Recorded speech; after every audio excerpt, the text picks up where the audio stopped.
Translator, Ninetales. Editor, Dark Gem. Elder Fu took in the scene and said, "You have guests, so I won't interrupt any longer. I still must go return the money to the other families. Two of them had far too much taken. If I don't give it back, they'll probably have to go hungry starting today." Cripple and Old Ma strolled over. The former's face shone with bright radiance, while the latter carried an air as though gold and silver were but drifting clouds. Chinmu invited the two of them in and asked, "Where did Grandpa Cripple and Grandpa Ma go these past few days?" Old Ma said, "Cripple followed me to Lizhou to deliver disaster relief." Cripple smiled. Over in Lizhou, the rebellion stirred chaos and ruined everything, and starving people were everywhere. Old Ma and I earned quite a bit of money, so we went to provide relief. Don't be fooled by how bright and neat our clothes look. These are all fake. This golden chain is just wood-plated with gold, and even this jade pendant is fake too. Old Ma already pawned the real ones in exchange for rice and noodles to send to Lizhou.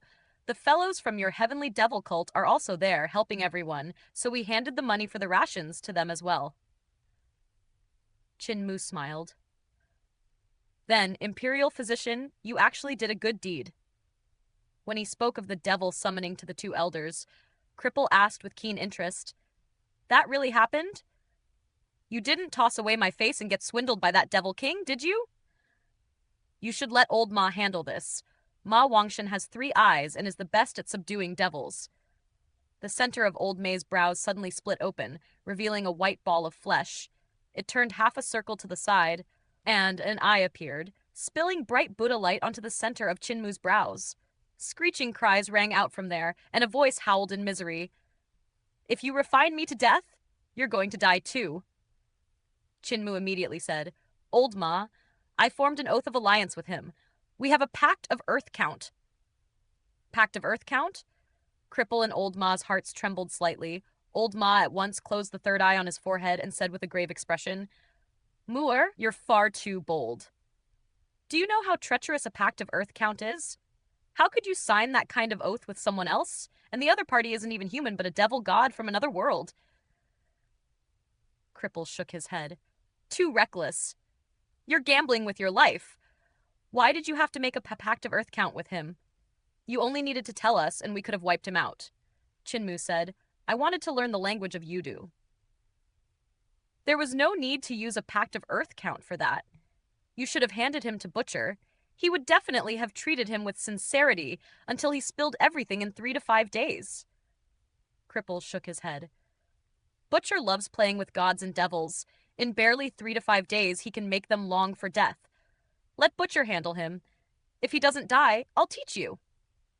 Chinmu said, his face flushing, "The Pact of Earth Count is already made and can't be changed anymore.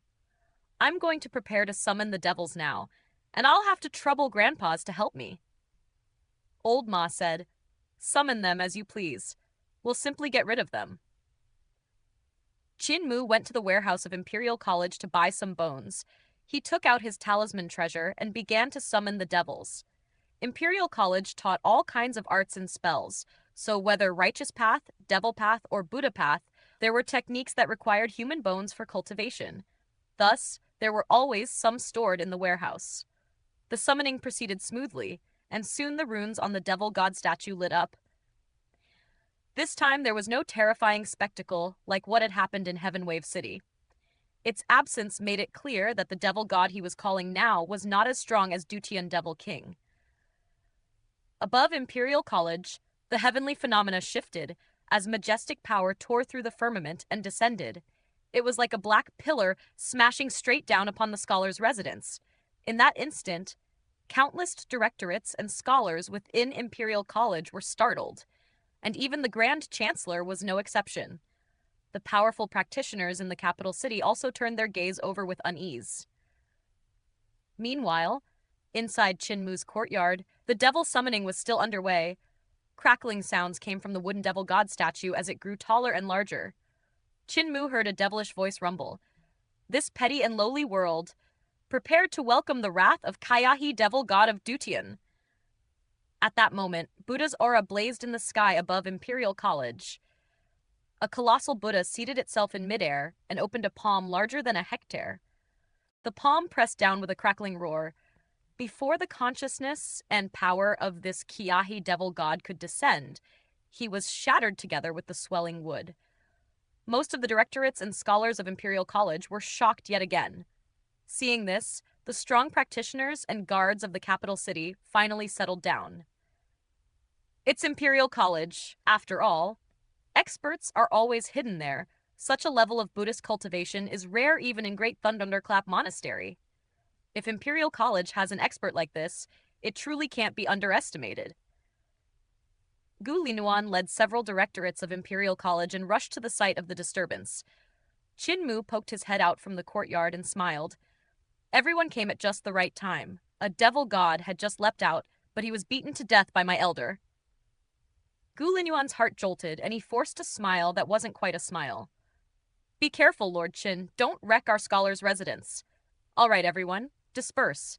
With Lord Qin's elder here, there will be no problems in Imperial College. The directorates looked at one another, bewildered. Gu Linuan was always at odds with Qin Mu, so why was he being so agreeable now? This was clearly Lord Qin summoning the devil, so why isn't Gu Linuan making trouble for him? Everyone was baffled. Summoning a devil in the capital is a death crime. Why is the Grand Chancellor allowing it? Gu Linuan left first, cold sweat rolling down his forehead. His elder is here? Was it the blind man who raised the river, or the cripple who stole my sheath? Or could it be that half-bodied fiendish old man? No wonder His Majesty said I can't provoke him. I truly can't. These fiendish people actually dare to walk out of the great ruins. The capital is no longer peaceful. Any devils and monsters can actually come here. Qin Mu shut the door, and the directorates were alarmed. They immediately called the other scholars out from their residences and said, "It's extremely dangerous here. Don't stay in the scholar's residence for now, or you might not even know how you died. Scholars, go hide out for 2 days, then return after things are peaceful again." All the scholars stood dazed after seeing the devil god and the Buddha appear out of thin air. They knew Scholar's residence was no longer safe, so they immediately left. Why aren't you summoning the other devil gods? Duchian Devil King's voice sounded in Qin Mu's mind. Questioning him, Qin Mu shook his head. I've already kept my promise and summoned your subjects. Now it's your turn to teach me the language of Yudu. Duchian Devil King was stunned for a moment. There are still 4 sculptures. Devil King, our oath is already half complete. Summoning 1 is summoning. Summoning 5 is still summoning. Qin Mu then added, if you don't keep your promise, Earth Count will drag you to Yudu. Duchian Devil King was so furious he burst into laughter. What a crafty fellow, waiting right here for me to step into the snare. Very well. Very well. Fortunately, I also held a trump card. I will teach you the language of Yudu, but only 1 sentence. When we swore the oath, I never said I would teach you the entire language of Yudu. Qin Mu stared, eyes wide. Duchian Devil King was pleased with himself. I'll only tell you the words on this door. As for the words on your scroll, forget about learning them. If you want the entire language of Yudu, go down to Yudu and ask them yourself. These few days, Qin Mu had transformed into the form of Saturn Sovereign, and the words on the apparition of the gate had gradually become clearer. The words on the gate were already revealed, and he could see them distinctly. But the words on the scroll were still blurry. He tested, if I summon the other 4 sculptures as well, will you teach me Yodu's writing on the scroll too? No. Duchian Devil King was unyielding. Qin Mu let out a sigh and smiled. Then teach me that sentence on the door. Duchian Devil King released a strange sound that seemed to come from the soul itself. The bizarre tones were as though billions of twisted souls were making them together. And when Qin Mu tried to imitate it, he discovered this peculiar language couldn't be produced by a human. He couldn't help but feel astonished. Duchian Devil King chuckled. Some languages are not something a lowly life like you can ever learn. You make sounds with your throat, but the language of Yudu is not formed by the throat. As he spoke to hear, Qin Mu suddenly produced a sound that was not made by the throat. It came from his soul, and it was extremely similar to what Duchian Devil King had just made. Duchian Devil King was slightly stunned and instantly on guard. This little devil is too clever. He actually realized it was a sound made by the soul the moment he learned it didn't use the throat. If he keeps growing, I might not be able to win against him. Best to kill such a clever devil as soon as possible. Chinmu practiced producing sounds from the soul. After a while, he finally learned the entire sentence thoroughly. What does this sentence mean? Dutian Devil King didn't answer.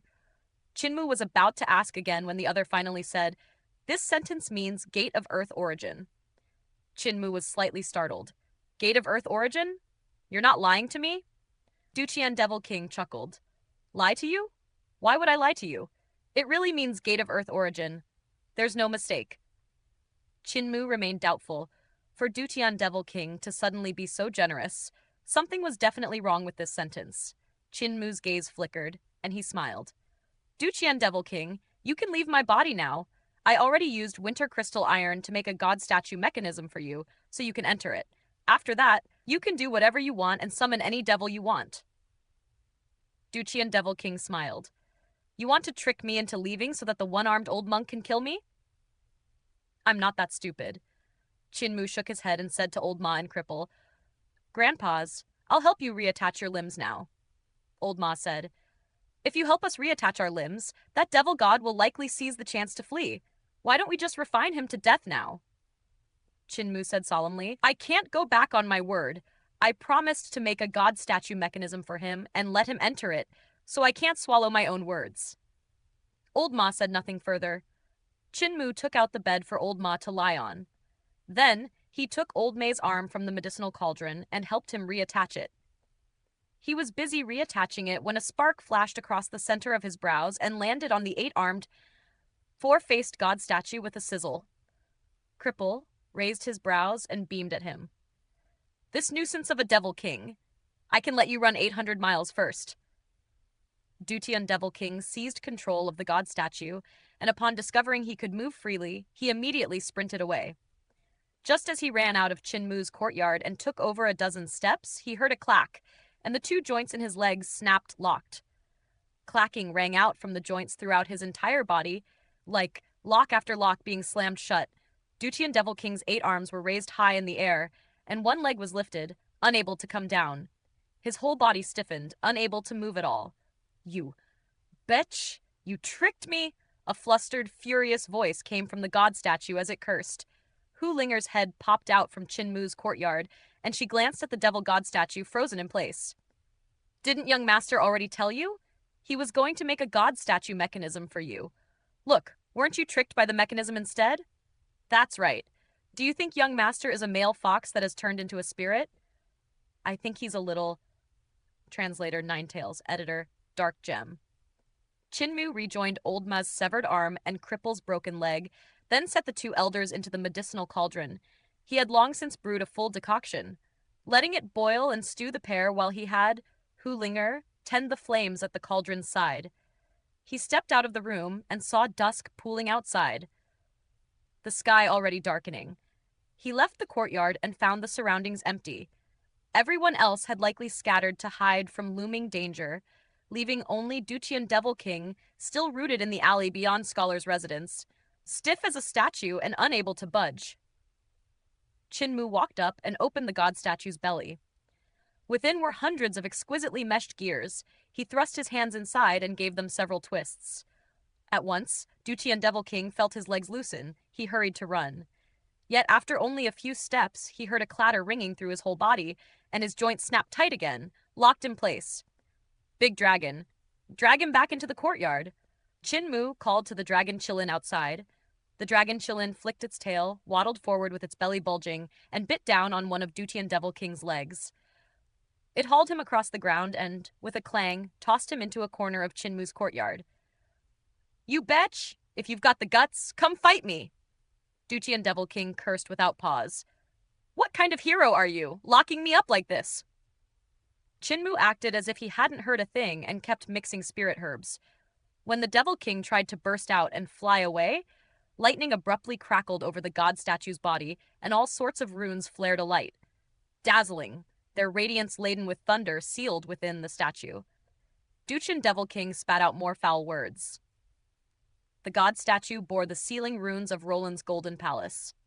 Chinmu had learned them from that treasury and had quietly carved them onto the statue while he was forging it. Chinmu feared that even after entering the god statue, the Devil King might still find a way to slip free, so he had added this layer of rune sealing. After finishing the herbal blend, Chinmu lifted his gaze and stared solemnly at Duqian Devil King, crouched in the corner. Teach me everything you know about the language of Yudu, and I'll let you go. I'd have to be a fool to believe you. Duqian Devil King snapped in fury. Don't think you can trick me again.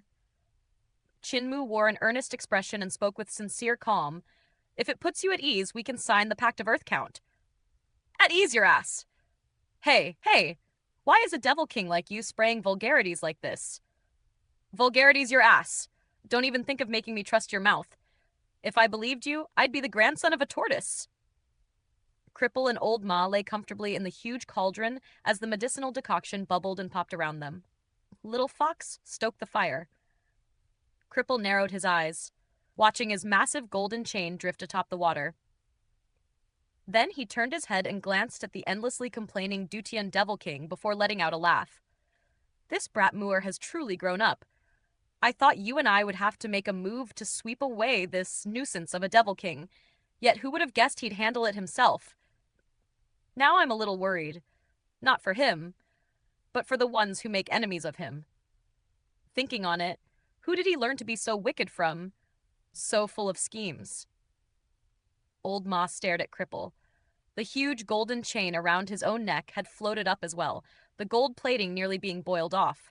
Cripple looked confused. There are only good people in the village, so who taught this brat to be crafty? Could he have turned bad after leaving the village? Old Ma kept staring at him. Cripple grinned.